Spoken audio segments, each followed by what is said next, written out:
প্রিয় দর্শক, আসসালামু আলাইকুম রহমতুল্লাহ। ধামরাইয়ে সুতিপাড়া ইউনিয়ন বিএনপির দোয়া ও ইফতার মাহফিল অনুষ্ঠিত। প্রতিবেদনে ছিলেন মঞ্জুর রহমান রাজ।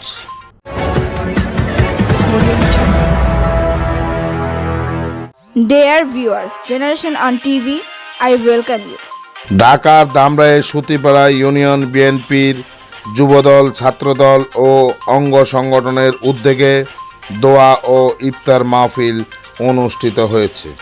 23শে মার্চ রবিবার বিকেলে উপজেলার শ্রীরামপুর বাজার মাঠ প্রাঙ্গণে এই দোয়া ও ইফতার মাহফিল অনুষ্ঠিত হয়।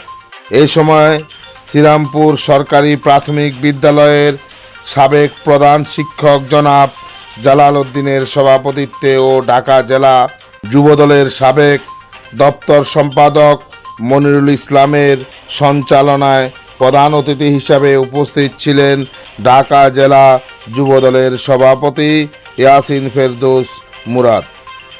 বিশেষ অতিথি হিসাবে উপস্থিত ছিলেন ঢাকা জেলা যুবদলের সহসভাপতি ইবাদুল হক জাহিদ, ঢাকা জেলা যুবদলের অর্থ বিষয়ক সম্পাদক ও ধামরাই উপজেলা ইটভাটা মালিক সমিতির আহ্বায়ক জালাল উদ্দিন, ঢাকা জেলা যুবদল সদস্য ইশতিয়াক আহমেদ ফারুক, ধামরাই উপজেলা ছাত্রদলের সাবেক যুগ্ম আহ্বায়ক ওবায়দুর রহমান আলাল, ধামরাই উপজেলা শ্রমিক দলের সভাপতি লোকমান হোসেন দেওয়ান সহ বিএনপির যুবদল, ছাত্রদল ও সহযোগী অঙ্গ সংগঠনের নেতাকর্মী ও এলাকাবাসী উপস্থিত ছিলেন।